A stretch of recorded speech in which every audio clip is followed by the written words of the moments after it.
Il existe une illusion silencieuse que beaucoup portent en eux, celle que le pouvoir social est donné par le destin ou qu'il est à jamais hors de portée, que certains sont simplement choisis tandis que d'autres attendent.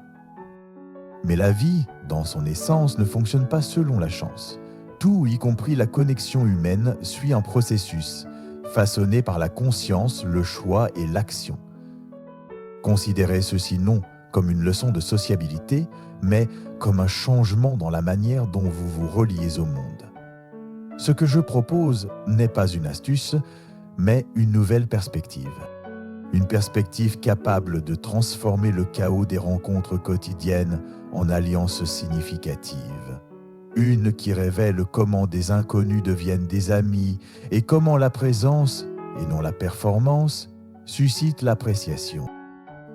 Avant d'examiner les mécanismes extérieurs, nous devons nous poser cette question: pourquoi les relations comptent-elles ? Est-il vraiment nécessaire de connaître beaucoup de monde ? La réponse est oui, mais pas pour les raisons que vous croyez. La connexion n'est pas seulement une commodité, c'est un reflet. Les connaissances reflètent la valeur que vous offrez au monde. Elles facilitent votre chemin, vous soutiennent et élargissent votre portée, non par obligation, mais par résonance. Imaginez une situation simple. Votre voiture tombe en panne. Vous appelez quelqu'un à proximité. Il vient. Pourquoi ? Pas uniquement parce que vous êtes dans le besoin, mais parce que vous en valez la peine. Il vous a aidé, non par charité, mais parce qu'il ressent une réciprocité. Non seulement dans l'utilité, mais dans la confiance.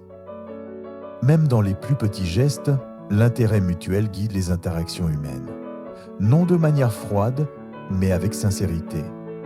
Les relations naissent là où la valeur est perçue et échangée, à travers la chaleur, l'humour, la loyauté. Mais sous tout cela, la question silencieuse reste toujours: que pouvez-vous offrir ? Plus vous êtes ancré et conscient de vous-même, plus les autres gravitent autour de vous.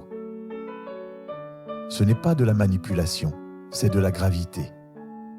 Interne, non externe. Alors, comment crée-t-on ce champ gravitationnel ? Cela commence par deux forces essentielles, l'exposition et l'expression. L'exposition, c'est votre volonté d'entrer dans le monde, de quitter vos murs familiers pour pénétrer dans des espaces inconnus. Sans cela, aucune connexion n'est possible. Vous restez invisible, intouché. Mais l'exposition seule ne signifie rien si vous ne vous engagez pas. Deux personnes peuvent emprunter le même chemin. L'une passe silencieusement, l'autre laisse des échos dans chaque pièce. Qu'est-ce qui fait la différence ? La deuxième force, votre voix. Pas seulement le son, mais la présence. Votre capacité à vous connecter, à offrir de la curiosité, à refléter les autres avec honnêteté et légèreté. Explorons ce contraste, non par la théorie, mais à travers deux vies, l'une passive, l'autre engagée. Bob vit une journée comme beaucoup. Il entre dans un espace de coworking, passe devant un autre étudiant, un miroir invisible de lui-même. Mais Bob ne dit rien. Il voit, mais ne répond pas. À l'intérieur, il interagit uniquement par fonction, jamais par sentiment. Ses mots sont transactionnels, sa présence oubliable. Il remarque les autres, mais craint d'être vu. Il quitte chaque interaction sans trace ni transformation. Au cours de cuisine, ils se font dans la pièce. Il ne parle que lorsqu'on l'invite. Il donne des avis, mais pas de connexion. À la galerie, il reste spectateur de l'art, de la vie. Même l'humour devient un moment isolé et non un pont. À la tombée de la nuit, il est passé par 3 environnements tout en restant enfermé en lui-même. Puis à Needle.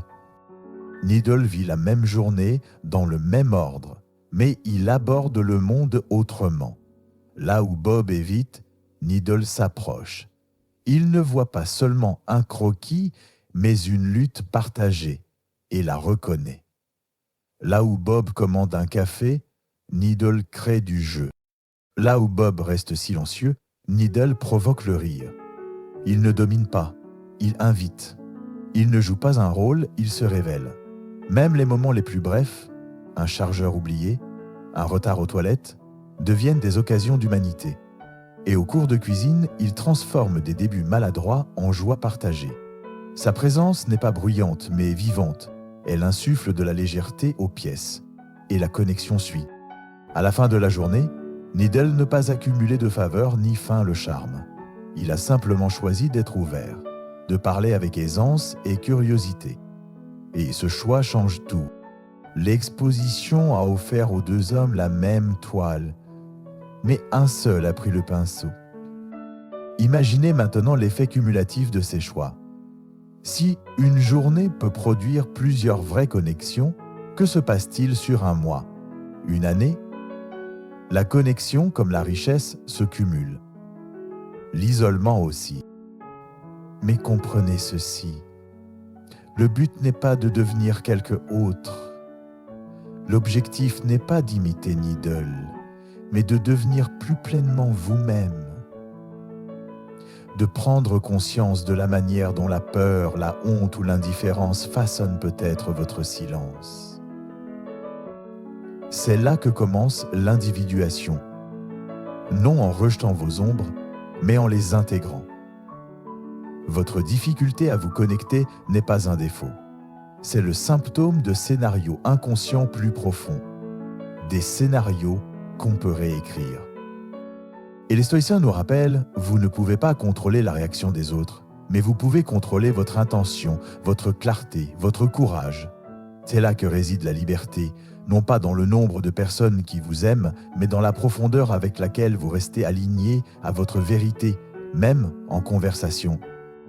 Ce n'était pas un guide rempli de tactiques, c'était un miroir, tendu pour vous montrer ce qui est déjà possible quand vous laissez tomber le masque et que vous parlez avec présence.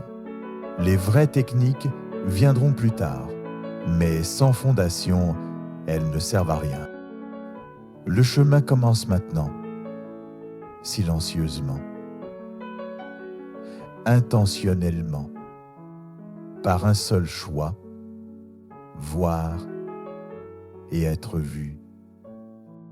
Votre voyage vers une connexion authentique a déjà commencé.